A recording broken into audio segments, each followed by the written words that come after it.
Hey guys, so next few weeks we're going to start talking about injuries and trauma, which is still a major public health issue in this country. We'll start off with bleeding and shock today. In the next few lessons we'll be talking about soft tissue injuries, head, neck, and spine trauma, abdominal trauma, and musculoskeletal trauma. But just go over a couple of statistics about trauma in the United States. And these statistics will not be on any exams. It's just kind of for your own knowledge. At least that might have said in the beginning, trauma is the leading cause of death for individuals up to the age of 45 years old. It's the #1 killer of young adults in the United States. You know that the overall #1 killer of adults is still heart disease. But trauma is still up there. It's actually the 4th leading cause of death overall for all ages in the United States, with the majority of deaths occurring from injuries, but the 2nd leading cause of deaths from trauma is from excessive blood loss and shock, and that's what we're going to try to talk about today. Almost 40,000 homicides and suicide deaths each year in the United States, so a lot of trauma deaths are due to very violent circumstances. There were over 3,000 suicides in the U.S. in 2001, and these are all CDC statistics. There were 43,443 deaths and 2.7 million injuries from motor vehicle crashes in the U.S. in 2005.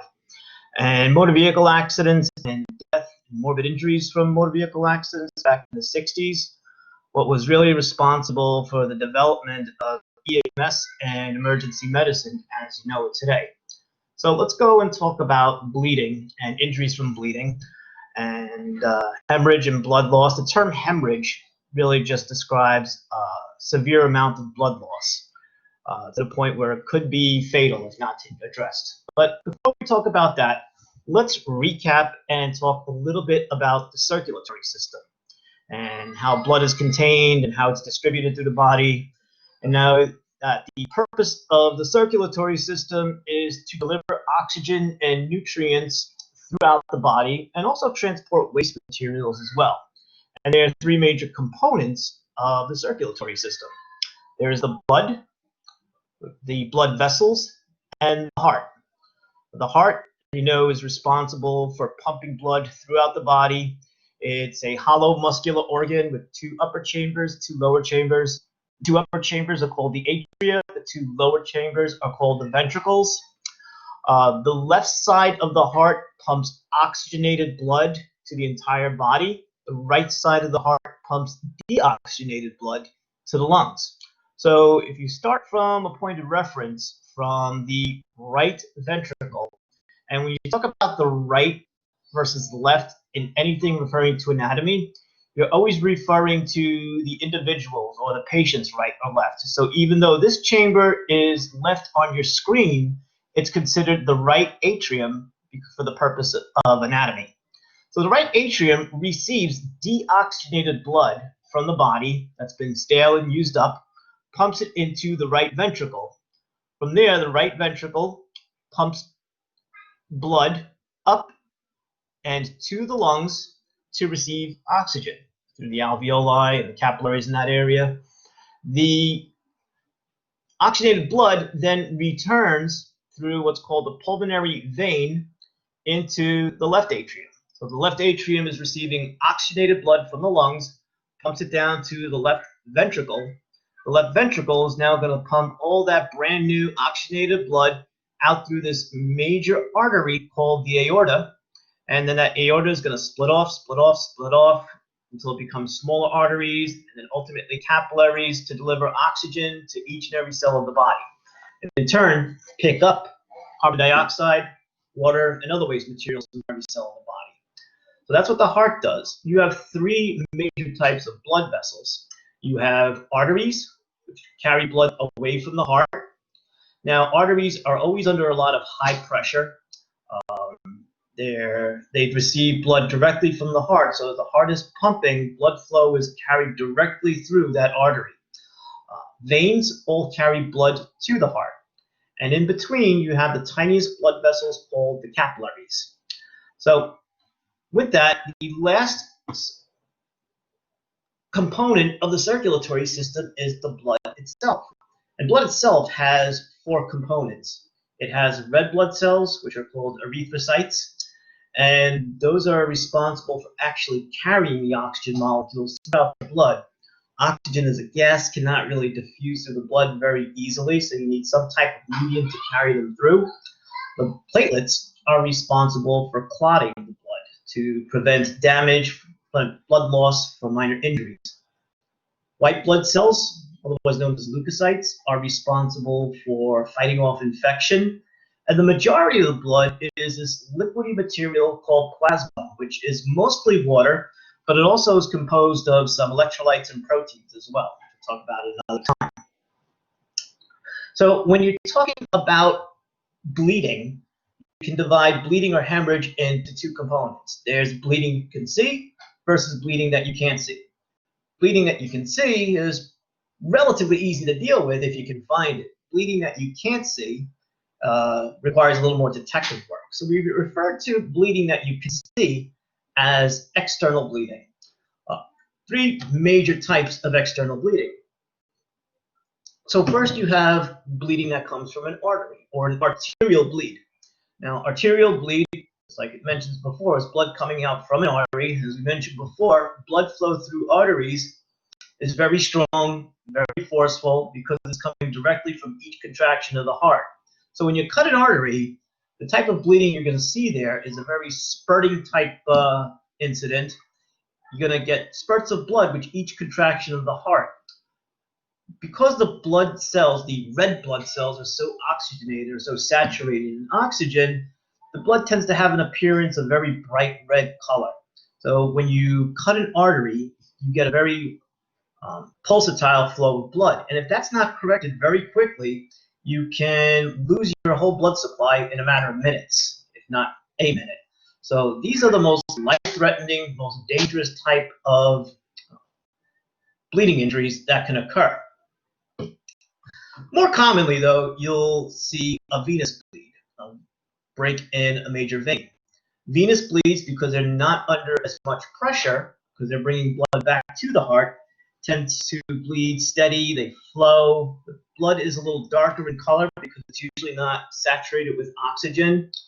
But don't get me wrong, just because veins are under a lot less pressure than arteries, you can still die from a major venous bleed. Some of your major veins, like the superior and inferior vena cava, which brings blood back to the heart, your femoral veins, and any other major vein, if not addressed, can result in life-threatening situation. And then the most common type of bleeding you would probably run into in most circumstances are capillary bleeds. Remember, capillaries are very tiny microscopic blood vessels. Only one red blood cell at a time can fit through capillaries. So when you scrape your knee or you cut yourself shaving or got a paper cut, you've basically damaged mostly capillaries. Now, can a capillary bleed be life-threatening? Easy answer would be to say no, but there are actually circumstances where even capillary bleeding can be life-threatening. If a person has some type of disorder where their blood does not clot properly, or if they're on any type of blood-thinning medications, even some of the smallest wounds that we wouldn't think about can be disastrous if they're not controlled. So let's take a look at how the body actually facilitates blood clotting when there's a damage to the blood vessel wall. So what happens? We cut ourselves. The blood vessel gets ripped open. It could be a tiny rip, microscopic rip, or it could be a big injury. So the blood's flowing, The first step that occurs is the blood vessel senses that something's going on, and it's going to contract, something we call vasoconstriction. The blood vessels shrink. They shrink in diameter to try to slow blood flow down in that area. By slowing the blood flow down in that area, that allows for those platelets, those structures that facilitate clotting, to kind of slow down and accumulate in that area to try to form like a dam, a patchwork mechanism, so to speak. Now, the other steps in this process are a little beyond what we talk about here in the first aid class. So there are a lot of different other physiologic factors that come into play once platelets are activated. They send out chemical signals to a lot of other proteins that cause something called a coagulation cascade. The body always has checks and balances, so your blood is constantly making blood clots and breaking down blood clots and making blood clots and breaking down blood clots without even your body even knowing it. So there is a check and balance mechanism for that. But ultimately, all those coagulation factors are going to help enhance this platelet activity and cause a platelet plug to try to seal up that wound. Then that platelet plug is going to release chemicals to bring all those platelets together and ultimately form a blood clot. Now, blood clot can be small or blood clot can be big. Blood clotting can be appropriate, like when you cut yourself shaving, or it can be inappropriate when it occurs in a blood vessel leading to the heart, which can ultimately result in death. Sometimes blood clots can resolve themselves, and blood clots do break down over time, but it depends on the location of the blood clot itself that allows that to happen. So as we said before, there's 3 different types of bleeding. Let's go over that. Arterial bleed, which is pulsatile, bright red, very quick, very rapid, very heavy, and can be immediately life-threatening. Venous bleeding, which is slower, darker, more of a flowing type mechanism, which may or may not be life-threatening, depend on the location of the bleed. And then capillary bleeding, which is slow and kind of oozes. Most of the time it's not life-threatening, but as we mentioned in those other circumstances, once in a while it can be life-threatening if a person's on blood thinners or has some type of disease that inhibits their clotting mechanism. So how are we going to address external bleeding? Well, first you have to have some tools available to you. And most common tools to use out there would be your dressings and bandages.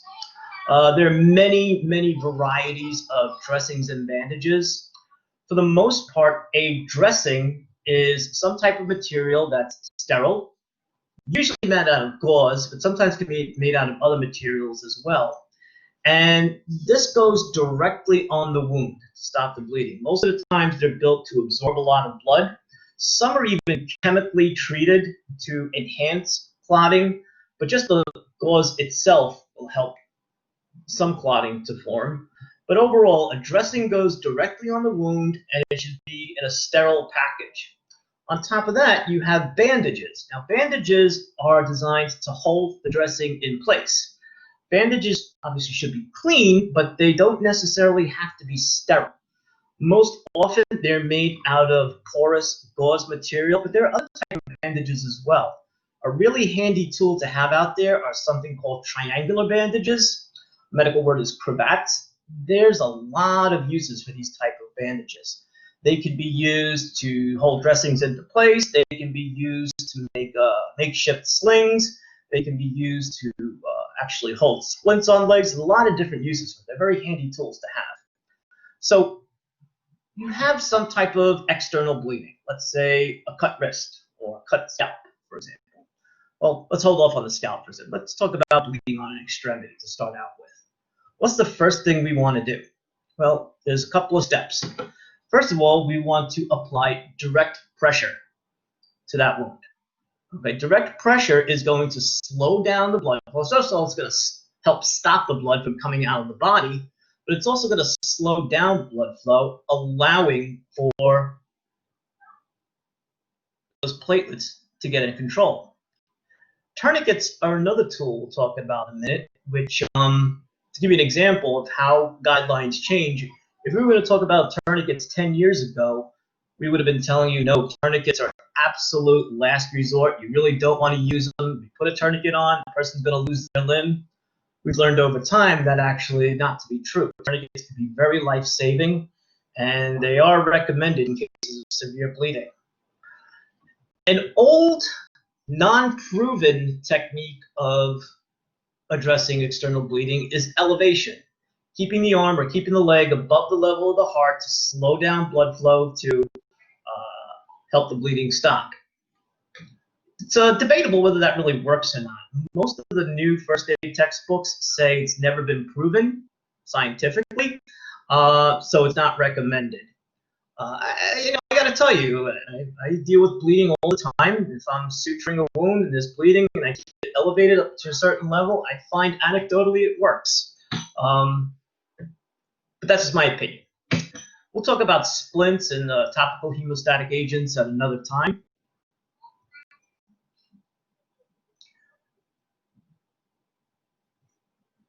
So your first step is direct pressure. Direct pressure is the first method of controlling bleeding. You can apply pressure dressing after that, and I'll show you how to do that in a moment. Obviously, you don't want to put pressure on objects that are stuck in the body. You want to try to bandage around them. So, for example, let's take bleeding from a forearm. Okay, this is a pretty gross looking picture, but it's just makeup, so don't worry, it's not really real. So somebody's got a huge gash in the forearm, there's a lot of blood. First thing you want to do is apply direct pressure. Now, preferably, you want to have gloves on. You want to apply direct pressure with a sterile dressing, but you may not have a sterile dressing readily available, or this person may be bleeding very heavily, in which case it's appropriate to take your gloved hand and apply direct pressure over that wound right by itself until you can either get the other tools available to you, you can have somebody help you out and grab some dressings out of the first aid kit.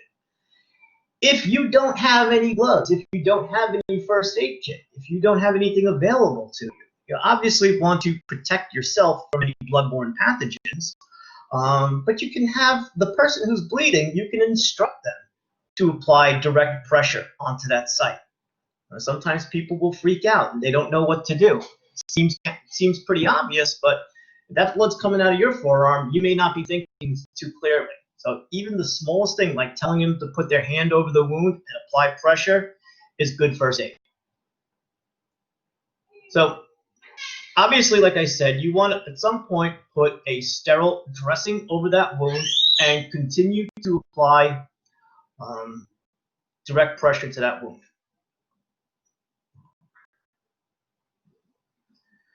You want to pack large gaping wounds with sterile gauze and apply direct pressure. So gauze dressings come in a variety of different sizes. Most commonly, you'll see square 4x4 dressings, but they can come in very big, huge, what we call multi-trauma dressings as well. Bleeding cannot really be done effectively unless that wound is exposed. So if you can either roll down the sleeve, roll up the pants, or if you have what's called trauma scissors in your first aid kit, you got to cut that piece of clothing article off and expose the wound for you to treat it adequately. So like I said, first thing we want to do is to control bleeding by direct pressure. Pressure, dressing. Next thing we can do is take one of our gauze bandages and apply what's called a pressure bandage. Now, if you haven't looked at the videos that are on your lesson plan for this week, I really encourage you to do so, because obviously being this is an online class, I can't show you how to do this in person. So it's very important that you look at the instructional videos so you get a better idea of how to handle this. So what a pressure dressing does, it wraps around the sterile pressure bandage, I should say, wraps around the sterile dressing, which is applied to the wound, and it's applied in such a way that it gives extra pressure to that site to help facilitate blood clotting. Just a little side note here, if you see what's going on here, anytime there's an injured extremity, hand, one of the first things you want to do, or maybe you want to do very quickly, is get any jewelry off of that extremity. This is an injured extremity, don't know what caused the extremity, but usually with injuries and trauma, swelling occurs. If the swelling starts working its way down to the hand and that finger starts swelling up with that ring on it, That ring is a constricting tourniquet. It's probably going to cut off all blood supply to that finger. They're going to lose that finger if they don't cut it off. So just a side note for you to keep in mind. Okay, so as I said before, tourniquets are used when direct pressure does not control bleeding. You might see tourniquets used on TV and movies where someone takes off their belt and wraps it around the leg, or takes a piece of cord or something.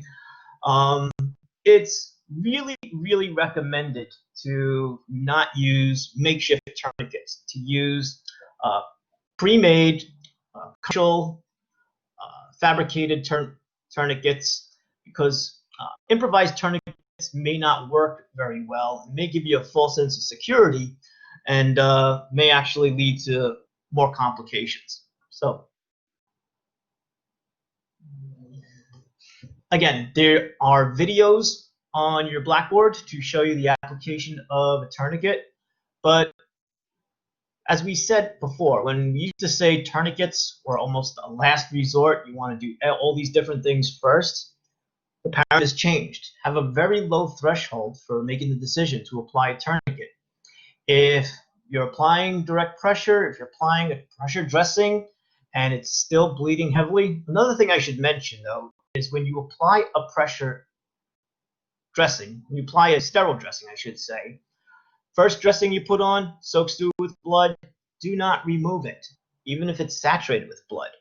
Continue to put additional dressings on. If you remove that blood-saturated dressing, you're ripping apart the blood clots that may have already formed, and you're going to start the bleeding process all over again. So, but like I said, first, second, maybe third sterile dressing, person's still bleeding very heavily, have a low threshold for taking out that tourniquet and applying it to the extremity.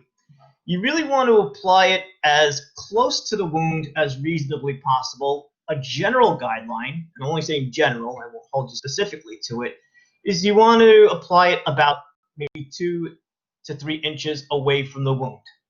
Obviously, you want to apply it closer to the body than further to the body. In medical terminology, we call that proximal. Anything further away, we call distal. You never want to apply a tourniquet over a joint. There is a chance that if that tourniquet is on for a long period of time, the person may lose that extremity. They may have to amputate it, life over limb. But as I said before, we've discovered over really much the last 20 years, with military conflict in the Mideast, that we really have about a good 6 hours from the application of a tourniquet to the point where they can get this person into the OR and surgically fix whatever the problem is. Once a tourniquet goes on, however, the tourniquet must stay on. It never comes off in the field. Once that tourniquet is applied, it's basically cutting off all circulation to that wound. So we're going to talk about this a little bit later. When circulation is cut off, oxygen is cut off. So then all the cells in the body start metabolizing without oxygen. And a lot of byproducts and a lot of acids and a lot of toxins are produced in that process.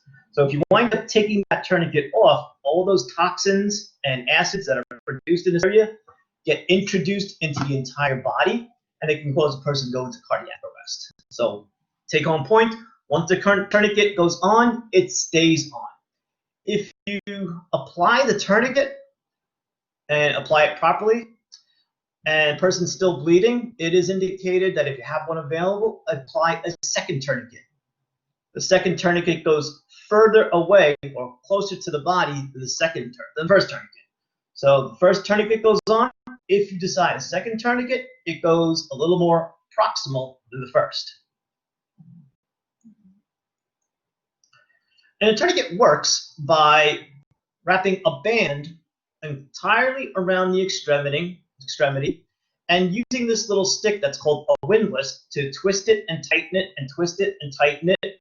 And somehow you want to secure that band so it doesn't open up. As I said before, most commercially made tourniquets have a little mechanism in place to facilitate that. If you're using a homemade tourniquet, it may not work properly and it may cause those complications that I just talked about.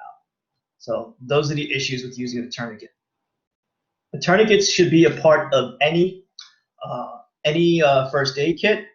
There's a whole public health, public safety program called Stop the Bleed that's occurred in the wake of all these mass shootings that have occurred over the last couple of years.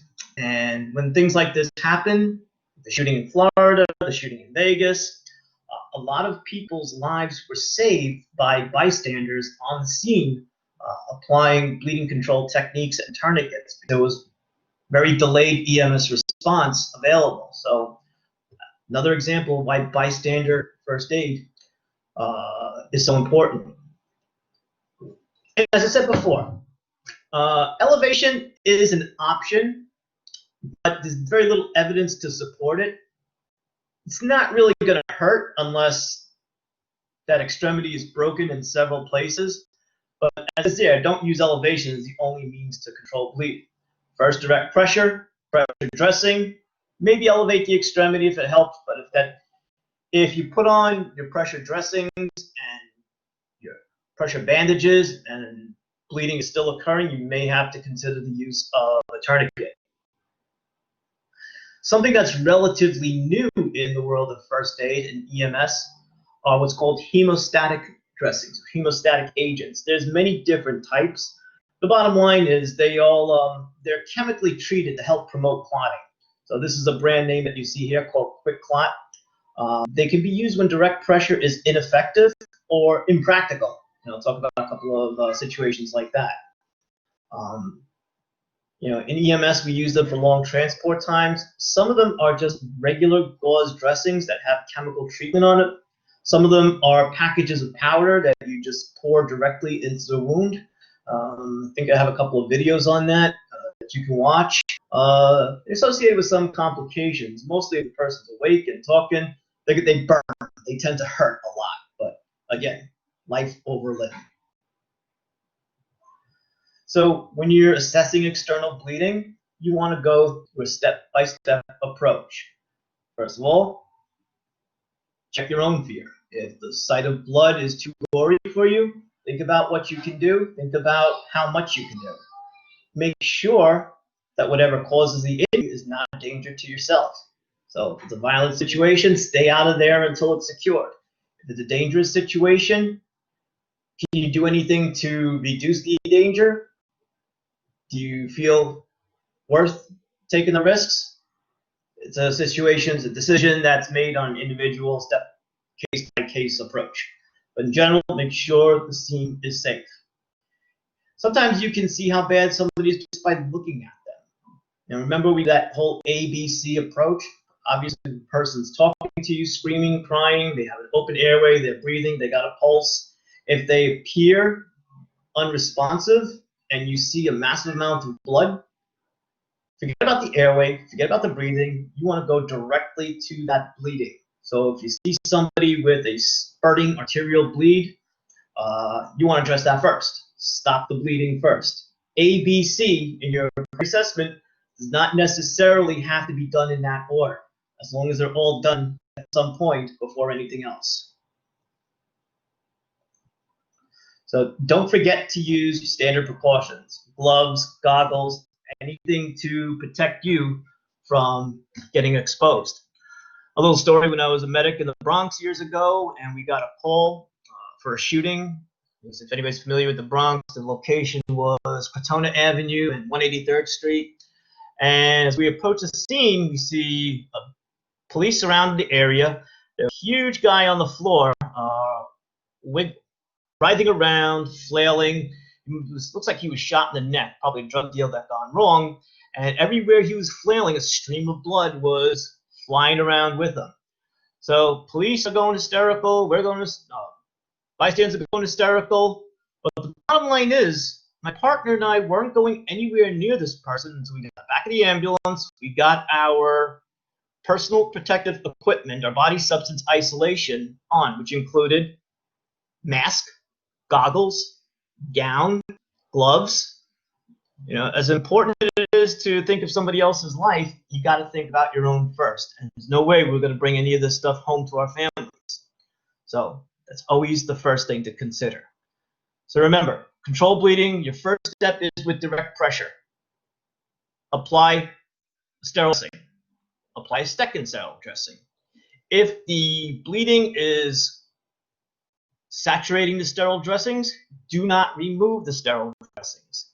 If it's a little bit of bleeding, apply a pressure bandage. If it's a lot of bleeding, forget about the pressure bandage for now. Get on with the tourniquet. Provide care for shock. We're going to talk about shock in a few minutes. And injured extremities, musculoskeletal injuries, we're going to talk about in a few weeks. So there are some issues with certain types of areas where bleeding is external. For example, if you suspect a skull injury, you're not really going to want to apply direct pressure to that area. Facial trauma, you've got to worry about compromise to the airway, especially if the person is bleeding in the mouth. Another term for digital trauma to the nose. Anybody who doesn't know what digital trauma to the nose is, it just means picking your nose, which is the #1 cause of nosebleeds, even though people will deny left and right. Sinusitis is a true infection, bacterial infection of the sinuses. When it's really complicated, people can sometimes blow their nose so hard, or sometimes mostly from picking, that the infection itself can cause a little bit of bleeding from the nostrils. Not the worst thing in the world. A lot of people associate nosebleeds with blood pressure that's out of control, hypertension. It's really a matter of what came first, the chicken or the egg. Did the blood pressure get so high that it caused blood vessels in the nose to burst? Or did the nosebleed start and now the person's freaking out and their blood pressure is out of control? Either way, it needs to be evaluated. First step is to stop the bleeding. We always talked about clotting disorders. For example, a condition called hemophilia, which is a genetic disease. That's a genetic disease which results in the inability to produce certain clotting factors that can make the platelets work. People with this can bleed to death very easily in a very short amount of time. Esophageal disease, somebody who's throwing up blood. Common in alcoholics, really bad alcoholics. They do damage to their esophagus, their stomach. It's a matter of really internal bleeding that we'll talk about in a couple of minutes. So what's the proper way to address a simple nosebleed? Well, contrary to what you might have been shown in school from the school nurse or from friends or family, you do not want to have the person lean their head back. By leaning the head back, blood is going to travel from the nasal passages to the back of the throat, cause them to gag, maybe even vomit, cause more pressure in the sinus area, and cause more bleeding. Instead, very simple thing to do is have the patient sit and lean forward.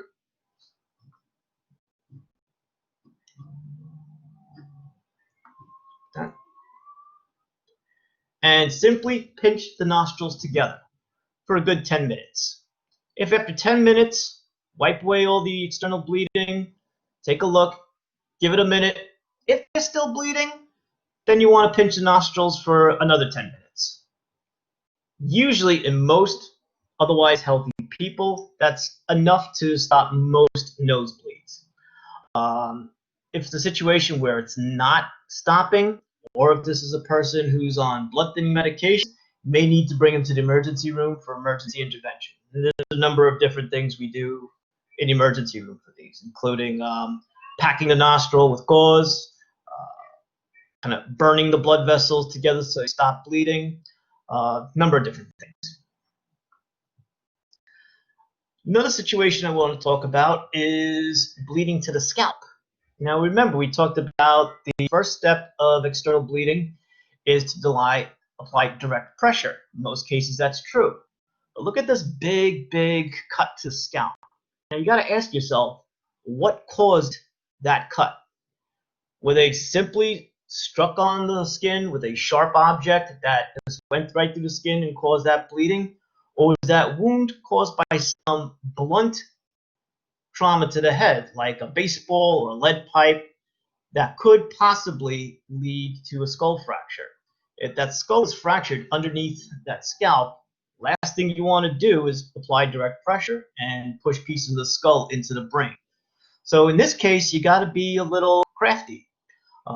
you want to obviously stop the bleeding, but this may be a good situation for one of those hemostatic dressings if you have.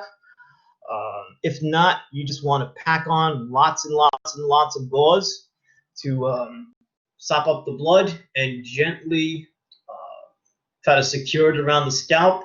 There's a couple of videos that shows you in your blackboard, but don't apply direct pressure if there's any chance there may be a skull fracture. Scalp wounds tend to bleed a lot because there's a lot of blood vessels in the scalp. So a little cut can bleed a long way. You may even notice sometimes that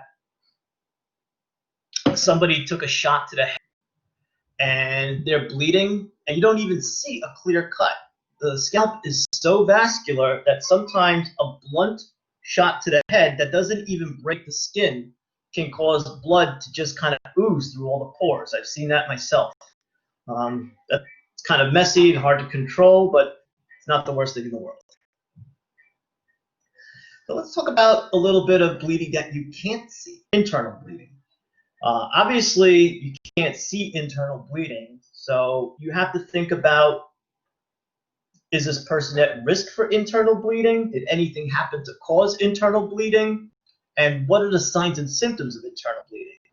Well, what are some things that can cause internal bleeding? Remember that your body has a lot of, for lack of a better word, hollow chambers. The chest cavity, the abdominal cavity, the cranial cavity, these are all semi-hollow structures that hold a lot of organs. So somebody can lose a lot of blood in the chest cavity where the heart and lungs are without showing any immediate signs or symptoms. A person can bleed almost their entire blood volume into their abdominal cavity before we even know it. So it's important to understand what can happen. Any type of heavy blunt trauma to the body, like motor vehicle accident, getting hit with a baseball, getting hit with a bat, a fall from a significant height, anything that can significantly disrupt the organs of the body can cause internal bleeding that won't be apparent from the outside. People who are more prone to internal bleeding, once again, people on blood thinning medications, people that have clotting disorders, elderly people tend to bleed a lot easier than younger people. So the signs and symptoms may not be readily obvious, so you have to have a high index of suspicion. Look at what we call the mechanism of injury. Look at what the patient's complaining of, and look at any obvious signs and symptoms as well. Common sources of internal bleeding are injured organs. Two very important organs to think about are the liver and the spleen, both in the abdominal cavity. The liver, at any point in time, carries about 25% of your circulating blood volume. Somebody's involved in a high-impact motor vehicle collision. Well, actually, 3 collisions occur. The first collision is when the car hits whatever the car hits, whether it be another car, a tree, a wall. Remember, a body in motion tends to stay in motion until acted upon by something. So the car is stopped by whatever it hits. The second collision is your body going from 65 miles an hour to 0 miles per hour. It could be your body's collision against the steering wheel and the airbag, hopefully. It could be your body's collision against the steering wheel, but the seatbelt and the airbag, hopefully. It could be against the steering wheel, not so good. It could be against the dashboard, not so good. Or it could be out onto the pavement if you're ejected from the vehicle. Very bad. That's your second collision. Remember, that body's going from 65 to 0. Well, all the organs of the body are going from 65 to 0. And that's your third collision. The brain smacking up against the skull. The heart smacking up against the sternum. The liver, the spleen smacking up against the rib cage. There's a ligament that holds the liver in place right down the middle. It's called the falciform ligament. You don't need to know that. But when that body goes through a sudden deceleration, that ligament can cut through the liver like a knife, and then all your bleeding occurs. So remember, have a high index of suspicion, even if they're not showing any outward signs or symptoms. The term hematoma basically refers to a contained collection of blood that can contain a significant amount of blood. If you've gotten a goose egg on the head from a baseball hitting you and it's swollen up, that's a hematoma. But hematomas can be apparent on the surface of the body, but they also can be internal and not so easy to spot. I mean, when it says use signs and symptoms to estimate severity of blood loss, that really doesn't apply to first aid. But in general, most people can tolerate a blood loss of about 500 milliliters or a pint. If anybody's ever donated blood, that's about what they draw for any blood delivery. Anything more than that, though, will manifest itself in some signs and symptoms. The more blood lost, the worse the symptoms are going to get. So speaking of signs and symptoms, you look at the mechanism of injury, you go through your ABCs, your airway. Let's say this person is awake talking. Okay, good. Airway's open. They're breathing, maybe breathing a little more rapidly. C, in circulation. That's where you might start seeing some signs. Maybe, maybe not. If they're losing a lot of blood, their skin may pale. It may be a little sweaty, maybe a little cool. If you know how to feel for a pulse, you may have a hard time finding one. We're going to talk about more about that in a few minutes. But then you may have some other subtle signs and symptoms when you do your secondary approach. Head-to-toe exams, some pain and tenderness to the chest, bruising on the chest, pain and tenderness to the belly.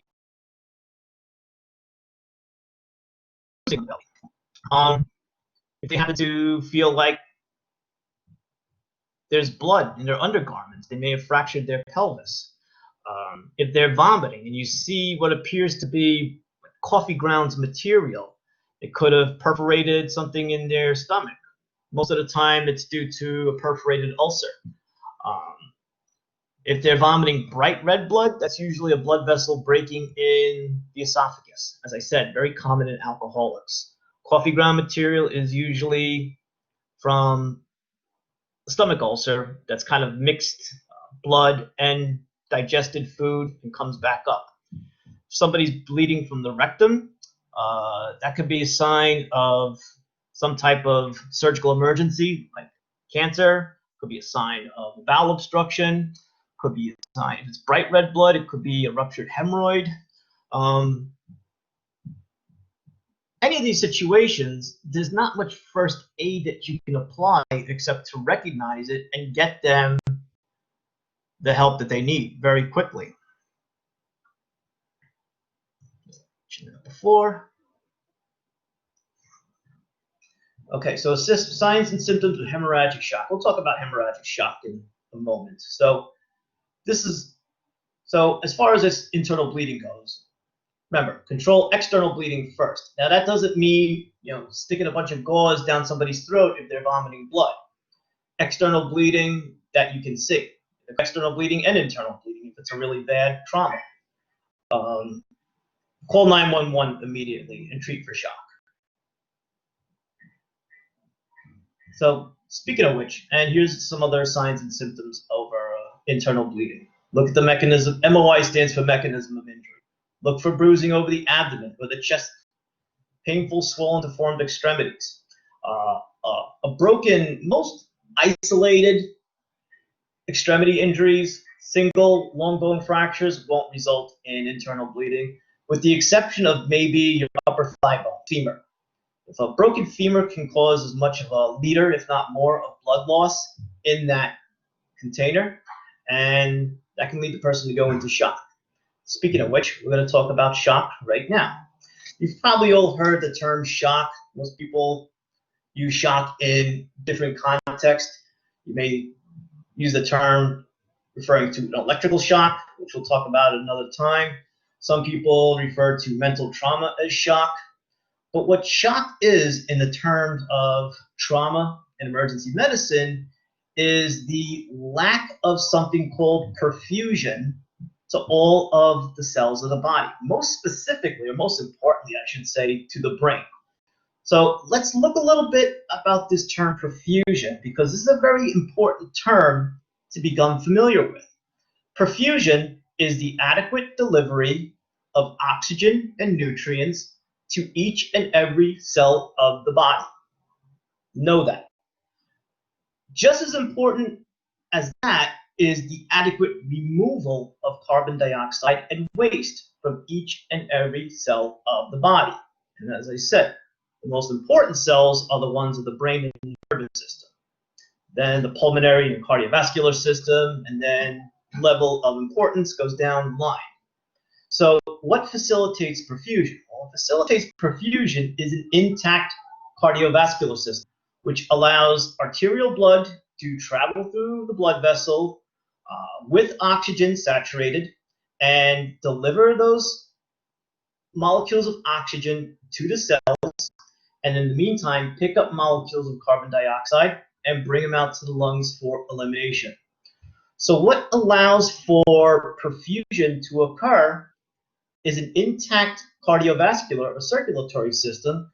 And one of the ways we measure the way that circulatory system is working is by evaluating this person's blood pressure. Now, taking blood pressure is beyond what we're going to teach in first aid, but I'd like you to at least kind of understand how blood pressure works. Because you've all had your blood pressure taken at the doctor's office. Maybe you want to wonder what it is they're exactly looking for. So blood pressure is simply the amount of pressure that's directed on the walls of the artery as the heart is contracting and relaxing. And it's important to have a certain level of blood pressure to allow for that perfusion. So when you've gotten your when you've gotten your blood pressure taken at the doctor's office and they tell you it's whatever, 120/80, what does that really mean? Well, the top number, the 120, is called the systolic blood pressure. And that's the pressure on the wall of the arteries as the heart is actually contracting. Important to know.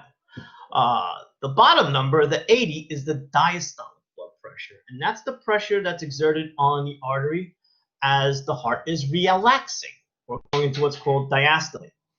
If you ever wondered what they're actually looking for when they blow up that blood pressure cuff and they look at the monitor, what they do is when they blow up that blood pressure cuff, they're actually shutting off or closing down the artery. Then the doctor or the paramedic or the PA puts their stethoscope over an area that's very close to that artery. And they slowly release the pressure. So they may inflate it to something like 160. They'll release the pressure and they'll watch the gauge go down. Not hear anything. Then at about, 120, they might start hearing in the stethoscope thud, thud, thud. And what they're hearing is that turbulent flow against partial resistance of that slightly open artery. And that's considered the systolic blood pressure. By the way, I'm not testing you on how to take a blood pressure or what any of this means. I just thought you might be interested in knowing what this is all about. So at 120, and I'm just using that as an arbitrary number, they start hearing the lub-dub, lub-dub. They still release the pressure, thud, thud, thud, thud. Then when they stop hearing that noise, when the artery is all the way open, let's say at about 70 or 80, that measures the diastolic blood pressure. So 120/80. And then there's in emergency medicine and trauma and critical care medicine, there's a formula that averages both those numbers to give what's called a mean arterial pressure, a little beyond what we need to know here. I just want you to know that it's important to have an adequate blood pressure to facilitate perfusion. Because if you don't have perfusion, you get cellular death, and then you get death. If you don't have an adequate blood pressure, you cannot have perfusion.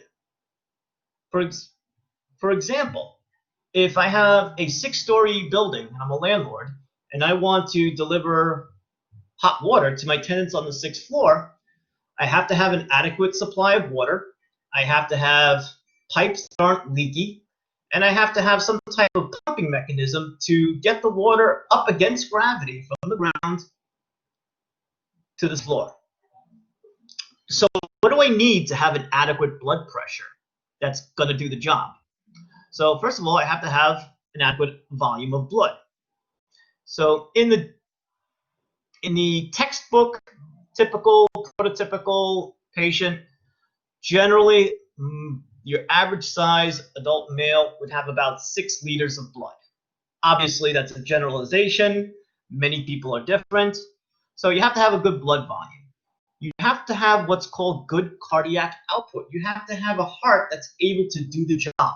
It's got to be able to put out blood, a certain amount of blood, within a certain amount of time, kind of like a factory worker. Then you have to have blood vessels that are in shape, that aren't too tight and aren't too open. They have to have what's called tone. For example, if I have a garden hose and I want to water my lawn and I don't have a spout at the end of that garden hose, I just have some water trickling out of that hose. What do I do to increase the pressure of that water coming out of the hose? I either squeeze the hose or I put my finger a little bit over the opening. What I'm doing is I'm increasing the resistance, and that allows the water to come out at a higher pressure. If I take my thumb off the end of the hose, I'm decreasing resistance, and that water comes out a lot slower. Now, if I completely close down that hose, if I squeeze it to the point where nothing's coming out, well, nothing's going to go out either way. So the blood vessels in your body are always a little bit contracted. They're never completely open. I shouldn't always say never, but most of the times they're never completely open. Your nervous system and your endocrine system work in conjunction to always keep those blood vessels a little bit closed. Let's go back to what cardiac output is, because that's a very important component of blood pressure. Cardiac output, how much work the heart does, is based on two things: heart rate, how fast your heart is beating, and something called stroke volume. Stroke volume is the amount of blood that your heart pumps out with each contraction per minute. So most healthy adults have a heart rate of about 60 to 100, a little give or take. A heart rate that's too slow is not going to get the job done. A heart rate that's too fast is not going to get the job done. So let's look at this formula. I'm not going to hold you to the numbers. So let's say your heart is beating 60 times a minute. And each beat you put out 100 milliliters of blood. So 60 times 100 would be 6,000 milliliters. Did I get the math right? Yeah, I think I did. So 6,000 milliliters or 6 liters. So your cardiac output would be 6 liters of blood per minute. Now, we can balance that equation. Some people have good, very healthy resting heart rates at about 50 or 48. And they can still maintain that cardiac output because their hearts beat so strong, they can increase their stroke volume with each heartbeat. So the equation balances.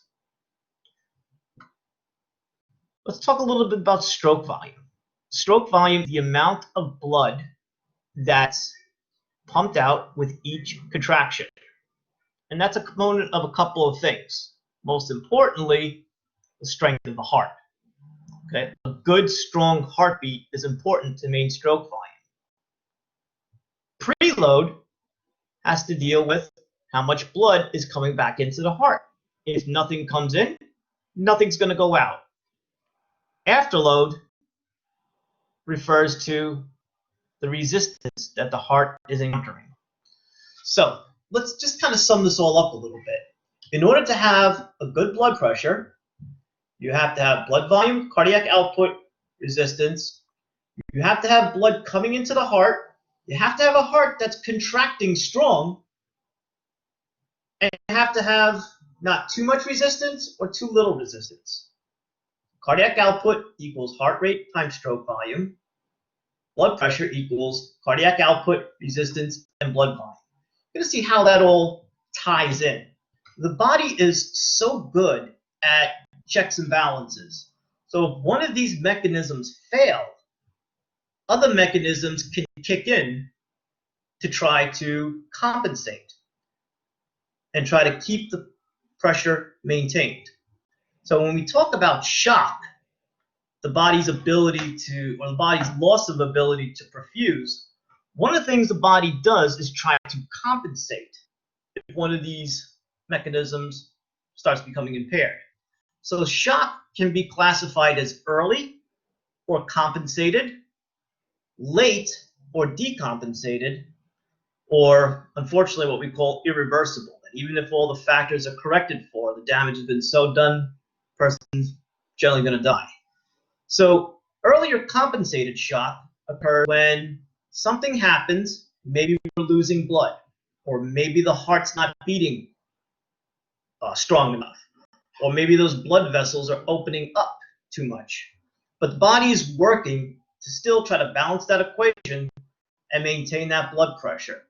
So if we are losing blood, if not enough blood is coming into the heart for whatever reason, the heart can compensate by beating stronger and beating faster to maintain that cardiac output. If that cardiac output's maintained and that resistance is maintained, blood pressure is going to maintain.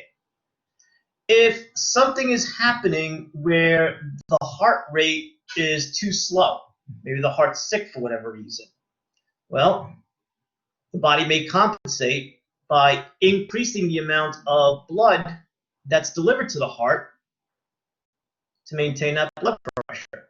The blood vessels may constrict a little bit more to increase resistance to maintain that blood pressure. This is one of the reasons why you start seeing the signs and symptoms of shock. And you usually start seeing the signs and symptoms when one of these mechanisms fail. So let's talk about some of the forms of shock to put this into perspective. Well, probably the most common form of shock EMTs and first aid providers will run into is something called hypovolemic shock.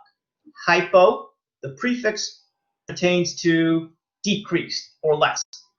Volemic, volume. So decreased volume. Now, what you see here is a picture of somebody in what's called hemorrhagic shock, loss of blood.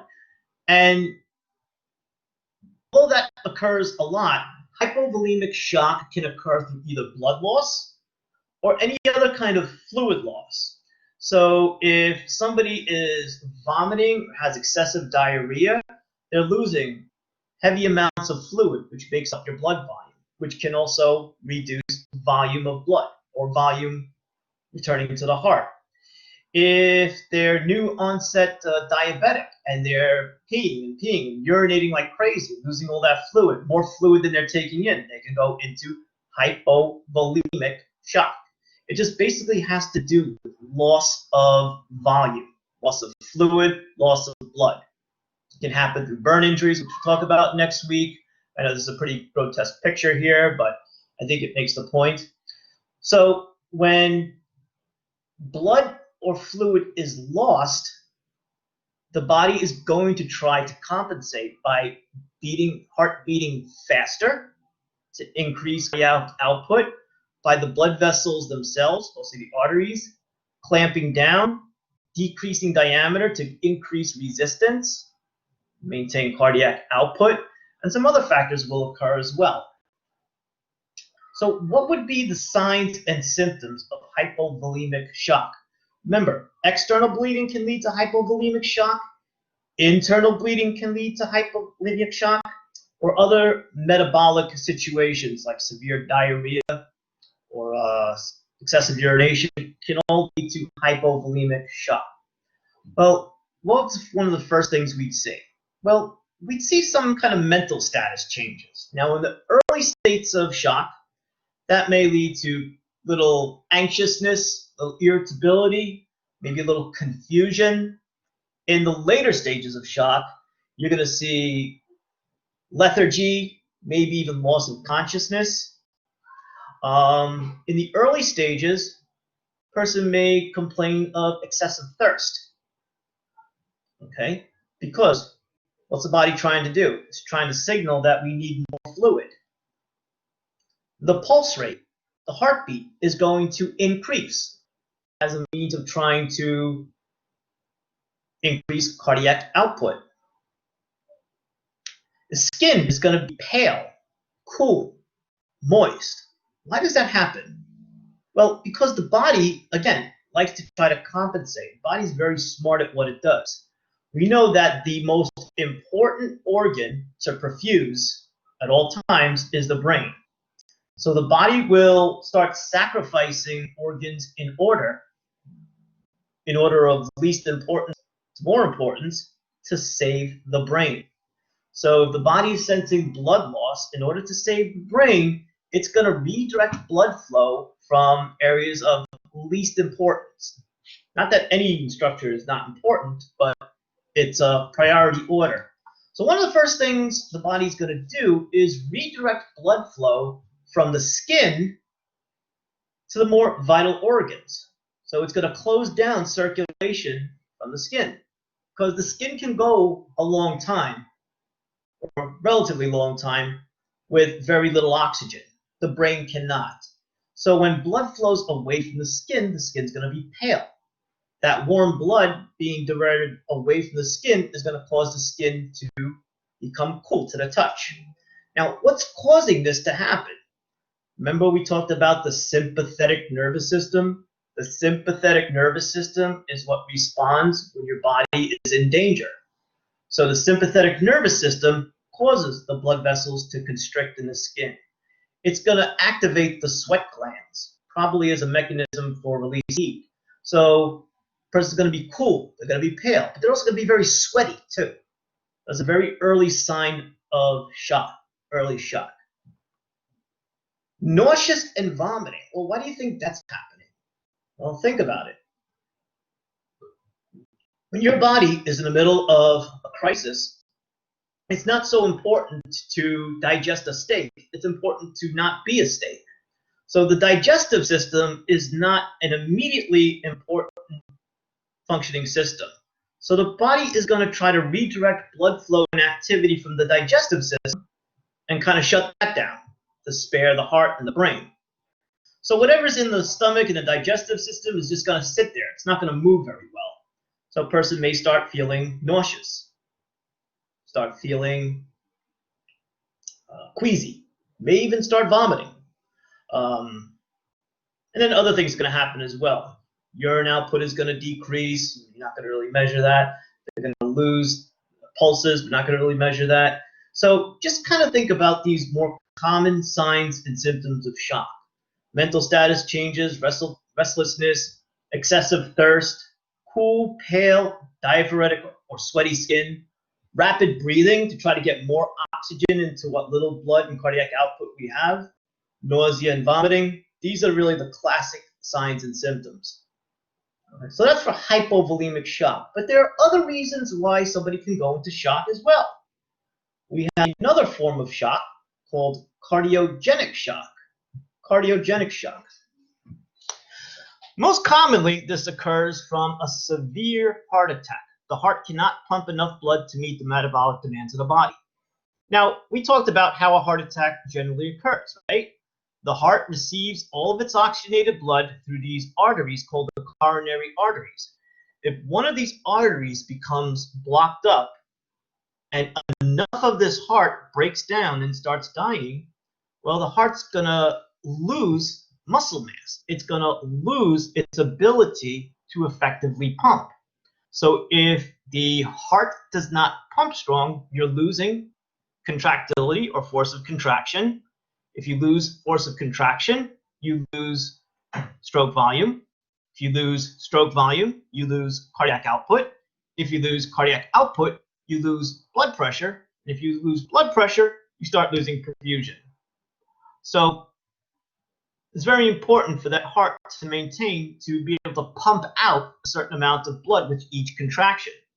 Let's say just a random number, 100 milliliters. If that heart is so damaged that it's only pumping out 40 or 50 milliliters, that may not be enough to get the job done.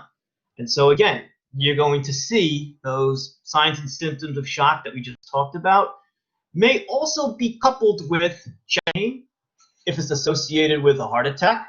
They may have extreme difficulty breathing as well, because if the heart's not pumping effectively, it's not pumping out all the blood that's coming from the lungs. So the lungs can become very congested and leaky, and a person can develop fluid in their lungs called pulmonary edema. This is not a good situation. There's a very high mortality rate with cardiogenic shock. That person needs to be transported to a cardiac catheterization center ASAP. Sometimes if they can fix the underlying cause, they can save the person. Sometimes it's a matter of them needing an immediate heart transplant. But once they're in the situation with a cardiogenic shock, there's about a good 80% mortality rate that occurs with this. So it's a very severe situation. Next, more common cause of shock, maybe some of you have seen it or talked about it, is something called anaphylactic shock. Anaphylactic shock. What does anaphylaxis mean? Anaphylactic shock is shock that occurs due to a severe allergic reaction to something. Severe allergic. I mean, we're not just talking about little rash and hives and itching. We're talking about something that causes the cardiovascular system to collapse. Because what happens is when the body can sometimes be a little too good at what it does. So if something enters the body that it doesn't recognize and it doesn't should be there, the body is going to do what it can to get it out and keep it out. All right. But if the body overdoes it, the body gets it out by opening up the blood vessels, like the blood vessels become leaky, so losing fluid. It also keeps it out by shutting down the airway.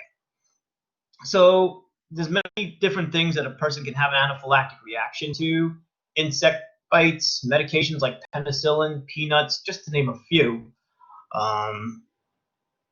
Most of the time, it's not the first exposure to this. It's usually subsequent exposures because the body needs to sensitize or recognize what's going on or what it's allergic to. So you're going to see some of those other signs and symptoms of shock we talked about.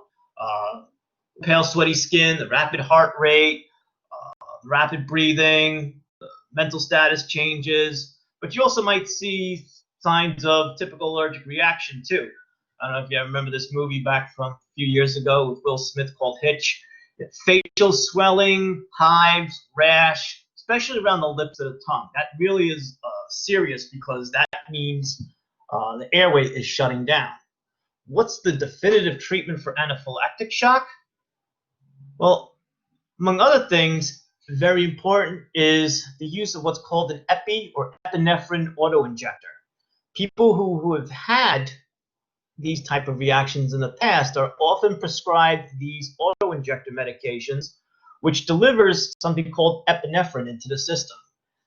You may know what epinephrine is, and another more common name for it is adrenaline.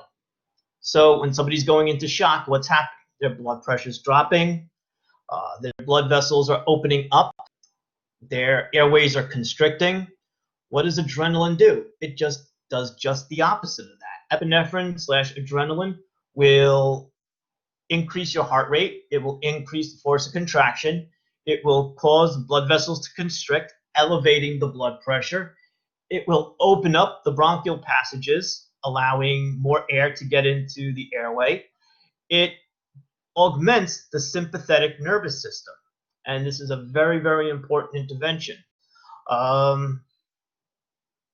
What can you do for this person? Well, it won't do this person any good if they don't have access to it. So if they have it on them, help them get it, help them administer it. There's a video on your Blackboard on how to help a person administer it. Some first aid kits actually have EpiPens in them for the first time onset. Some person may not have it on them. EMS, they carry them on the ambulances. And really, one of the most, probably the leading cause of death due to anaphylaxis or anaphylactic shock is lack of access to early epinephrine. So really, if the sooner they get it, the better their chances of survival is. So these are very simple to use.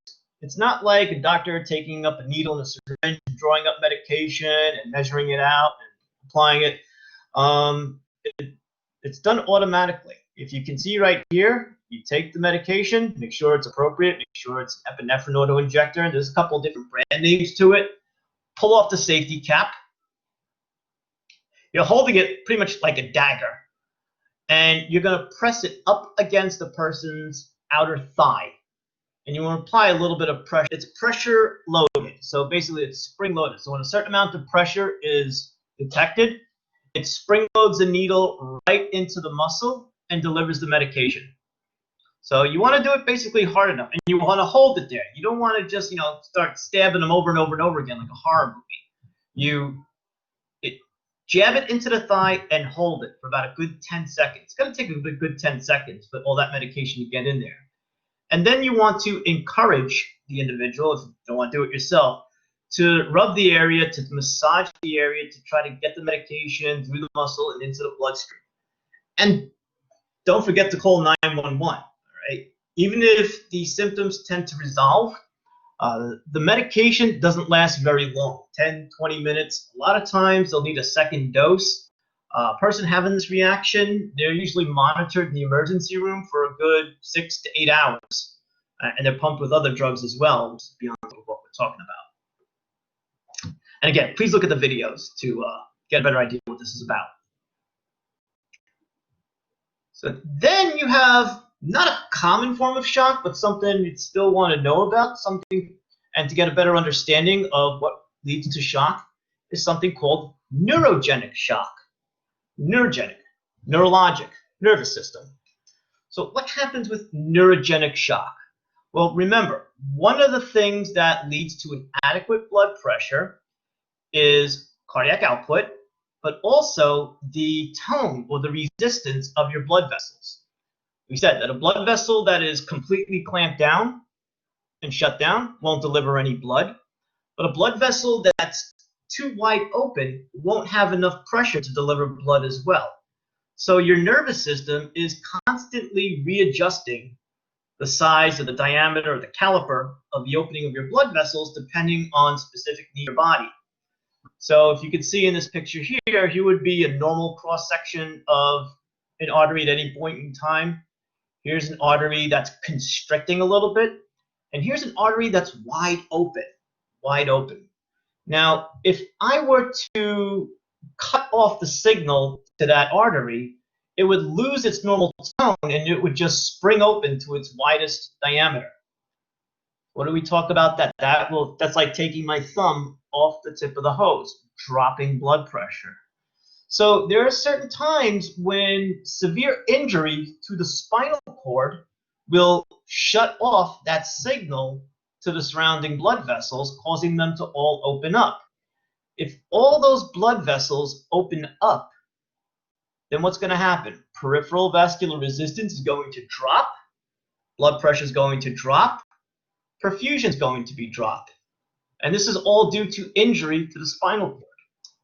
Another interesting thing, not interesting if you're the victim, of course, is that you may not see some of the other signs of shock as well.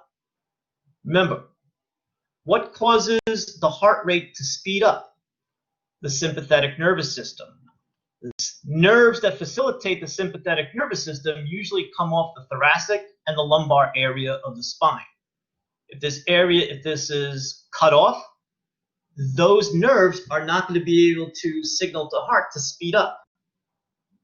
Those sympathetic nerves are what also activate sweat glands. So that injury, anywhere from that injury down, person's skin is going to be very dry. From the injury up, you might notice they're very sweaty. So you might see a clear delineation of sweaty skin versus dry skin, depending on the level of the injury. Not much to do for in the field except regular treatment for shock and recognize it. And this is really more academic than anything else. Like I said, the most common form of shock you're going to run into is probably hypovolemic. And then the second most common would be psychogenic. And then there's a situation called psychogenic shock, psychogenic, mental shock, simple fainting, usually due to some stress or or some mental issue that causes severe fright, overwhelms the nervous system. Either the heart rate slows down too quickly, or the blood vessels, more often, the vessels open up. So say somebody receives some really bad news that they weren't ready for. You look at your grade and it wasn't what you're expecting. The brain becomes hypoperfused, loss of consciousness or semi-loss of consciousness occurs, usually because the blood vessels just open up real quickly. It's usually self-resolving. Once the person is down on the floor, blood returns to the brain. The vasodilation or the bradycardia usually, and it's really just a matter of watching the person, making sure they didn't sustain any injuries from the fall, and treating any injuries from the fall. This is maybe the one situation where you might not necessarily have to call 911. All the other situations, definitely. So what do we do to treat for shock, regardless of its cause? Well, the first thing to do is to stop any obvious bleeding, obvious external bleeding to the best of your ability, with whatever means you have. Have the victim lie down. Remember the airway, breathing, circulation. Remember, having the gravity tends to work against the cardiovascular system. So if their blood pressure is failing and they're in a sitting up position, it's going to be more difficult for blood to get to the brain, which is the most vital organ. Have them lie down for two reasons. It helps facilitate blood to the brain. It also will help prevent them from collapsing and sustaining further injury. Now, what you see in this picture here is the Indian. I don't know why he's got a detective cap on, but they're elevating the legs 10 to 12 inches. That's really kind of an outdated and unproven means of treating shock. Depending on the form of shock, if it's hypovolemic shock, it probably won't hurt, may help, although it's never really been proven to do much of anything. If you're suspecting cardiogenic shock or anaphylactic shock, it actually may make them worse, may make it harder for them to breathe. So in general, it's probably better just to have them lie flat on their back in a straight position, or what we medically call supine. If you know it's true hypovolemic shock, you're probably going to see people elevate the legs because that's what's been done years and years and years, and it probably won't hurt, but it's probably better just to keep them flat on the ground. So obviously call 911. That's a given. Even if you think it's a transient thing, even if you're not sure what happened, leave it to the professionals. You've definitely done a good job up until now. One thing that's very important that you can do, though, is keep them covered. Try to keep that body temperature up. An interesting thing that when the body becomes cold, and that happens in a state of shock, whatever red blood cells are floating around have a more difficult time giving up the oxygen to the cells. It's just a physiologic process. By elevating the temperature a little bit, you're making it easier for the blood cells to give up oxygen, which the brain actually needs. There's no point in having oxygen in red blood cells if that red blood cell can't give it up to the tissues that need it. And keeping the body temperature up will help facilitate that. Even though this individual may complain of thirst, do not give anything by mouth. Do not give fluids to try to rehydrate them. For one thing, they may go unresponsive and vomit, in which case there's a risk of what's called aspiration, breathing in the contents of their stomach, which will lead to a very bad outcome. There's also a possibility they may need to go into surgery. And if they need to go into surgery, they need to go under anesthesia. And most anesthesiologists and surgeons don't want to operate on somebody that has anything in their stomach, at least anything recently. And last but not least, monitor. Keep an eye on them, reassess. If their condition changes while EMS is on the way, call back and give them an update on the condition. They may have to up their response a little bit. So hopefully you guys will never have to deal with this situation, but if you do, hopefully you'll be somewhat prepared. And just remember that these could be scary situations if somebody's going through it. But like I said at the beginning of class, even the little bit of first aid that you give is always better than nothing at all. If it's not you, then who else?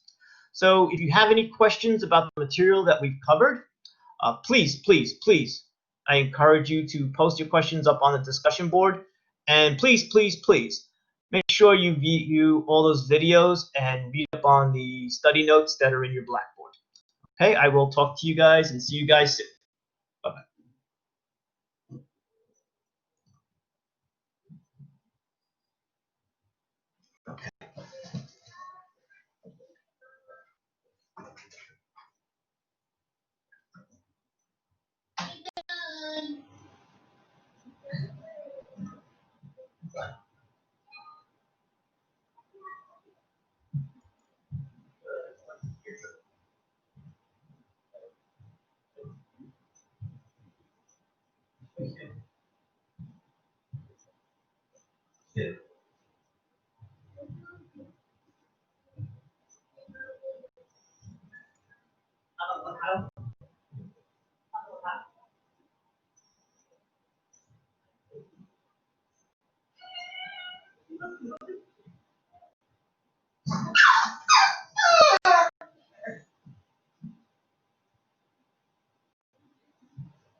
You do. And you go forever, never, never.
Isn't she too old to cry? She needs some. Can't be in her cage all day.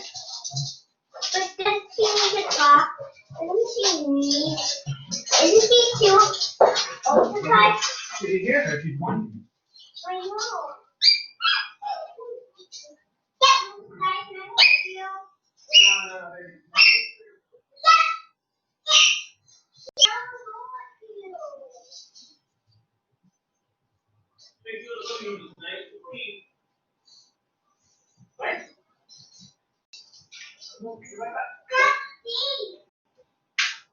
Go back one step. Clean up.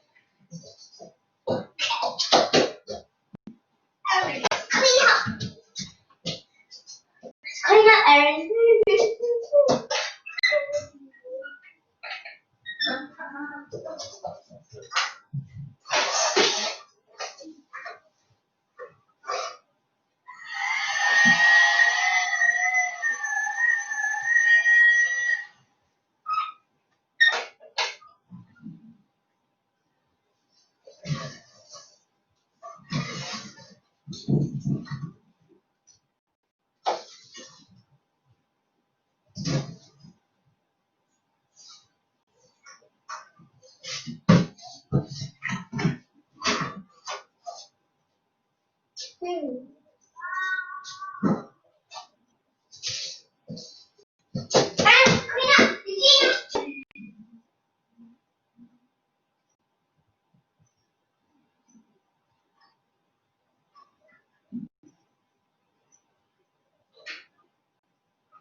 wanna tell you just how much I love you.